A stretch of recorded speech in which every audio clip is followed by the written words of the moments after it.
Kali ini saya akan mengulas alur cerita film produksi tahun 2018 yang berjudul Operation Red Sea.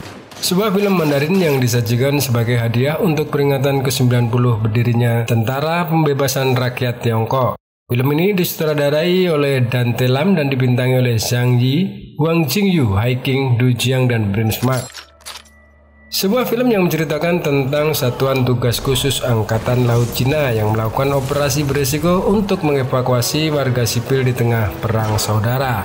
Film ini diadaptasi berdasarkan misi tahun 2015 untuk menyelamatkan warga Cina di Yaman.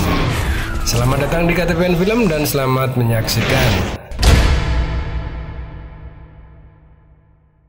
Film dimulai dengan diperlihatkannya sebuah kapal kargo Cina bernama Guangdong yang berlayar di Teluk Aden di lepas pantai Somalia, 5.000 nautical mil dari Cina. Lalu kita akan disuguhi sebuah adegan pembebasan kapal tersebut dari perompak Somalia. Rentetan tembakan menyasar para ABK yang lari ketakutan. Kapten kapal segera melaporkan dan meminta bantuan kepada Angkatan Laut. Korban berjatuhan dan 15 orang di kapal menjadi sandera. Sementara itu, pasukan khusus Angkatan Laut Cina yang disebut dengan Jialong Unit dengan dukungan kapal perang dan helikopter sudah siap dalam operasi penyelamatan. Dua tim pasukan telah berada dalam kapal dan bersiap untuk membebaskan sandera. Di sisi lain, tim sniper juga telah siap di helikopter yang berada tepat di belakang kapal tersebut. Segera setelah mendapat perintah, helikopter melaju dan mengambil posisi di depan anjungan di mana para sandera berada. Tembakan sniper melumpuhkan salah satu perompak disusul dengan tembakan pasukan dari sisi kiri dan kanan anjungan.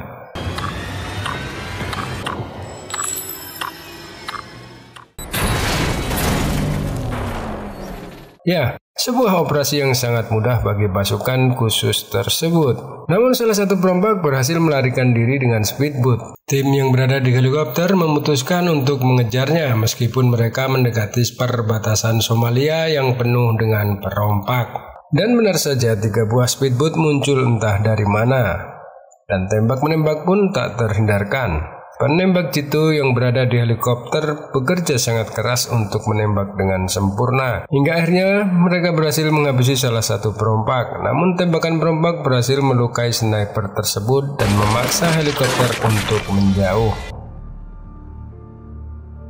1 minggu kemudian, di sebuah kantor jurnalis di Casablanca, Maroko, seorang jurnalis wanita bernama Xianan dan rekannya menemukan fakta tentang William Parsons, seorang kepala pengembang di sebuah perusahaan energi di Waire.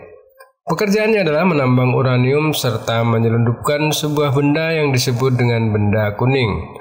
Benda tersebut merupakan bahan pembuat dirty bomb atau bom radioaktif dan semua informasi tentang benda tersebut disembunyikan William di kalungnya. Atasan Shannon melarangnya untuk menyelidiki lebih jauh tentang William Parsons karena orang ini sangat berbahaya dan dia tidak mau mempertaruhkan nyawa Shannon. 5 hari kemudian, Angkatan Laut mendapatkan laporan darurat agar segera menuju ke Timur Tengah guna mengevakuasi 130 warga Cina yang terjebak perang sipil di wilayah tersebut. Dan pemberontak yang dipimpin oleh Sharaf, didukung oleh kelompok ekstremis yang dipimpin oleh Zaka, telah berhasil menguasai ibu kota. Akhirnya kapal Angkatan Laut telah memasuki wilayah Waire guna mengevakuasi warganya yang terjebak di sana. Duta Besar Cina dan para staf segera dievakuasi, namun hal tersebut terdeteksi oleh kelompok Zaka. Di sisi lain, Shannon dan rekannya memutuskan untuk menemui William. Namun pada saat yang bersamaan, kelompok Zaka menyerbu perusahaan William. Sepertinya mereka juga menginginkan benda kuning tersebut. Shannon dan rekannya akhirnya terlibat dalam kekacauan menyelamatkan William Parsons. Kejar-kejaran dan tembak-menembak tak terhindarkan, hingga akhirnya mobil mereka jatuh ke jurang. Shannon berhasil melarikan diri dan meminta bantuan Angkatan Laut Cina karena salah seorang yang disandra kelompok Zaka adalah warga Cina. Sementara itu, konvoi duta besar Cina tiba-tiba disergap oleh pasukan pemberontak di tengah perjalanan. Baku tembak tak terhindarkan dan untuk keamanan warga sipil, akhirnya para tentara mengevakuasinya ke dalam bangunan pabrik serta meminta bantuan Angkatan Laut. Mengetahui kondisi tersebut, Angkatan Laut Cina mengerahkan pasukan Jalong untuk menyelamatkannya.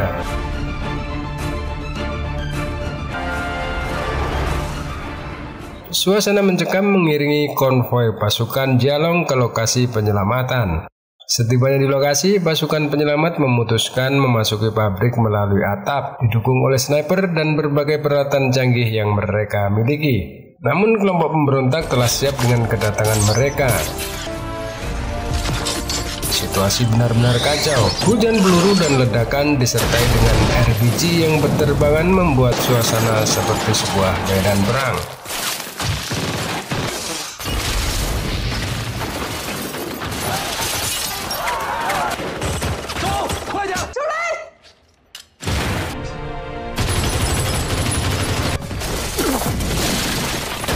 Sebuah bom mobil meledak mewarnai kebrutalan operasi penyelamatan tersebut. Potongan tubuh dan darah berceceran di mana-mana. Hingga akhirnya sniper berhasil menggagalkan bom mobil yang kedua. Situasi mulai terkendali dan konvoi penyelamatan keluar dari wilayah tersebut. Menanggapi laporan CNN tentang warga Cina yang disandra oleh kelompok Zaka, Angkatan Laut Cina menugaskan Jalong unit untuk operasi penyelamatan sekali lagi. Di sebuah kota kecil, nampak para warga sipil sedang dievakuasi. Terlihat CNN yang menolak dievakuasi dan juga mengatakan kepada Jalong bahwa William masih hidup dan ditangkap kelompok Zaka. Hal yang ditakutkan adalah jika kalung William jatuh ke tangan mereka, karena semua informasi tentang benda kuning dan cara pembuatan bom biokimia ada di sana. Di sisi lain, kelompok Zaka mengirim video ancaman ke Angkatan Laut Cina. Mereka mengatakan agar tidak menghalangi operasi mereka. Lalu mereka mengeksekusi sandera pria yang merupakan rekan Xianan. Jika peringatan tersebut diabaikan, maka korban selanjutnya adalah warga Cina yang mereka sandera. Beberapa menit kemudian, pasukan Jalong dan tentara lokal membawa warga sipil berhenti di sebuah wilayah guna mendiskusikan rute konvoi yang aman. Namun tiba-tiba mereka dihujani mortir. Ledakan mengerikan memporak-porandakan konvoi tersebut.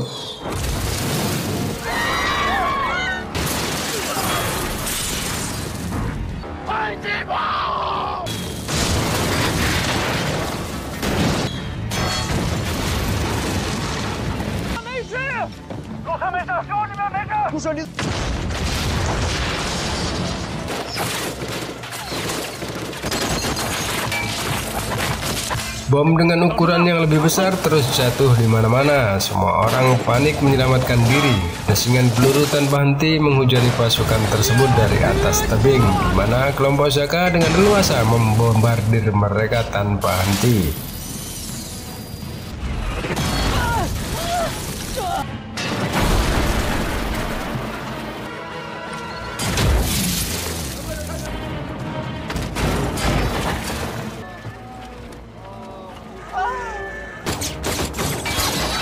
Bis yang ditumpangi para warga sipil hancur berantakan, darah berceceran, dan kondisi warga sipil di dalam bis tersebut sangat mengenaskan.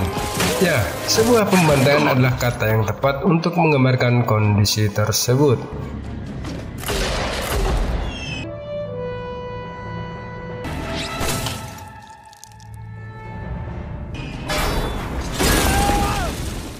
Hingga pada akhirnya sniper Jalong unit berhasil melumpuhkan 2 orang operator mortir. Namun hal tersebut membuat lokasi mereka terdeteksi oleh sniper Zaka, dan dengan segera sebuah mortir menghunjam ke lokasinya. Sniper Jalong berhasil meloloskan diri dan duel sniper pun terjadi.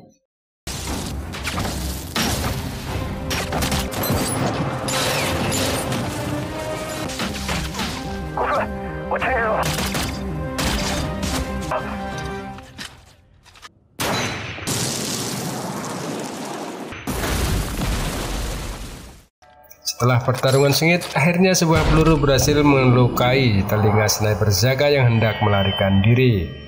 Dan akibat dari semua serangan brutal tersebut, seluruh tentara lokal dan warga sipil tewas.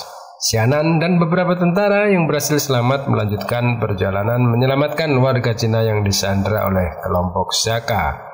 Lalu tibalah mereka di sebuah kota kecil yang dikuasai dan dijaga 150 orang kelompok Zhaka. Setelah berhasil menyelinap dan masuk ke sebuah bangunan serta melumpuhkan beberapa orang, mereka mendapat informasi dari warga setempat tentang lokasi sandra.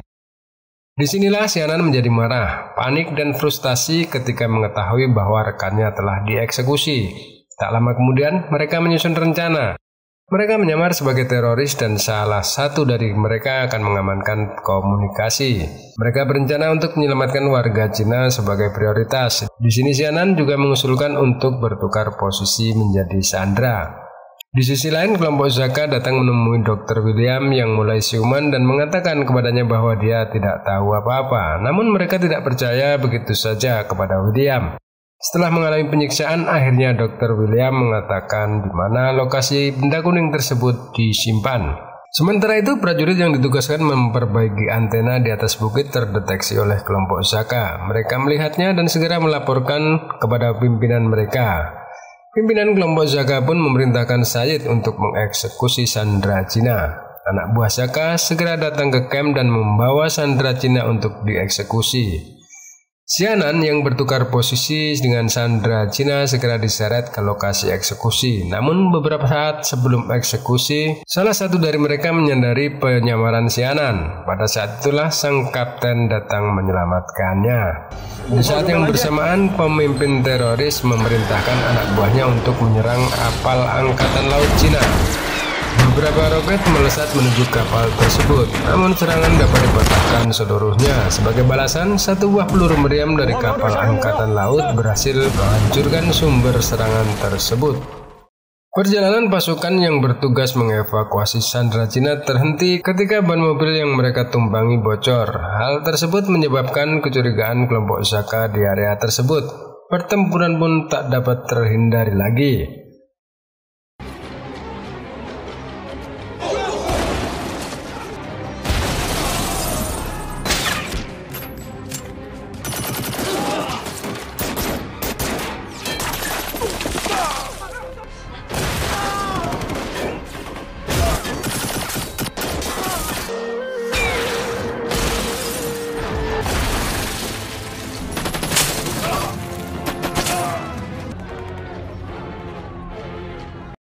Penembak jitu kelompok Zhaka segera berlari mencari posisi hingga akhirnya berhasil mengetahui lokasi sniper Jalong unit. Dua sniper Cina pun terluka oleh aksinya. Sniper kelompok Zhaka segera berpindah lokasi guna mendapatkan posisi yang lebih menguntungkan. Namun hal ini justru menjadi bumerang baginya. Saat dia berada di jendela tanpa sadar, bayangan tubuhnya terpantul di kaca jendela tersebut.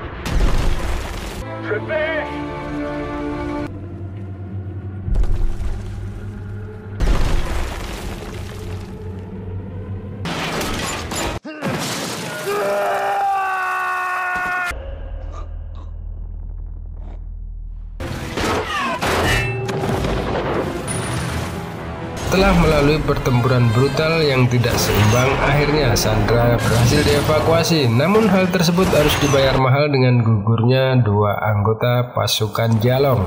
4 orang pasukan yang tersisa memutuskan untuk melanjutkan pencarian benda kuning karena dalam waktu kurang dari 1 jam para pemberontak dan pasukan Zhaka akan melakukan transaksi.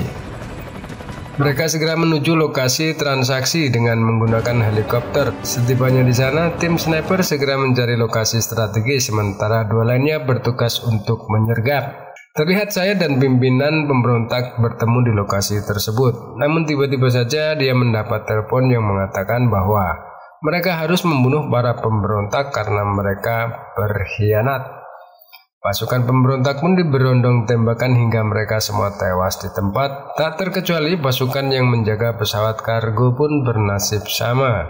Sementara itu, tentara wanita Cina menyergap pesawat kargo yang penuh dengan drum benda kuning. Namun seorang anggota kelompok Zhaka masuk ke dalam dan menyerangnya. Duel maut pun terjadi hingga akhirnya tentara tersebut berhasil mengalahkan anggota kelompok Zhaka.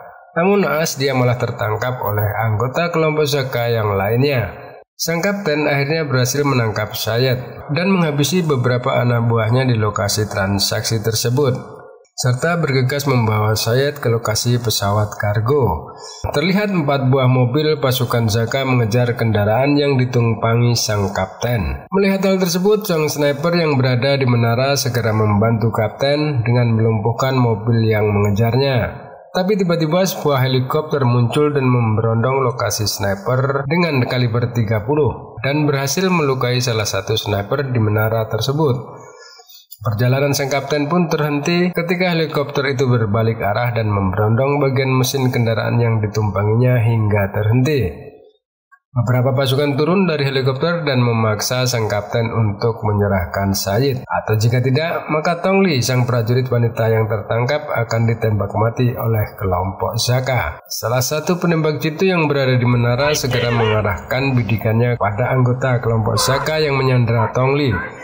Sebuah tembakan tepat di kepala mengakhiri penyanderaan tersebut. Melihat situasi yang tidak menguntungkan, Sayed memutuskan untuk bunuh diri dengan menarik pelatuk senjata sang kapten yang ditodongkan kepadanya. Sang kapten pun bereaksi dengan menghabisi para anggota kelompok Zaka yang tersisa, sementara Tongli memanfaatkan situasi tersebut dengan menembakkan manpad Stinger ke helikopter. Tanpa ampun, helikopter pun hancur lebur.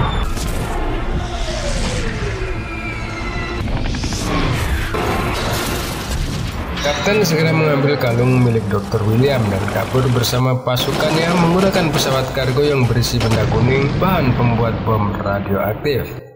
Sebuah upacara digelar di armada Angkatan Laut Cina guna menghormati pasukan yang gugur. Film diakhiri dengan ditampilkannya adegan 5 kapal maritim Cina yang sedang mengusir 3 kapal Angkatan Laut Amerika Serikat karena mereka telah memasuki perairan Cina dan harus segera menyingkir. Sebuah film dengan pesan yang sangat jelas di tengah memanasnya konflik Laut Cina Selatan. Ya, sebuah film propaganda yang memamerkan peralatan canggih dan persenjataan Angkatan Laut Cina kepada dunia internasional, serta kemampuan personel mereka terhadap siapa saja yang mencoba mengusik negaranya. Semua terekspos dengan sangat baik di film ini, walaupun beberapa kritikus Hollywood mengatakan beberapa scene di film ini terinspirasi oleh film Black Hawk Down. Namun secara keseluruhan film ini sangat layak ditonton. Terima kasih sudah nonton, tetap semangat, jaga kesehatan, dan sampai jumpa.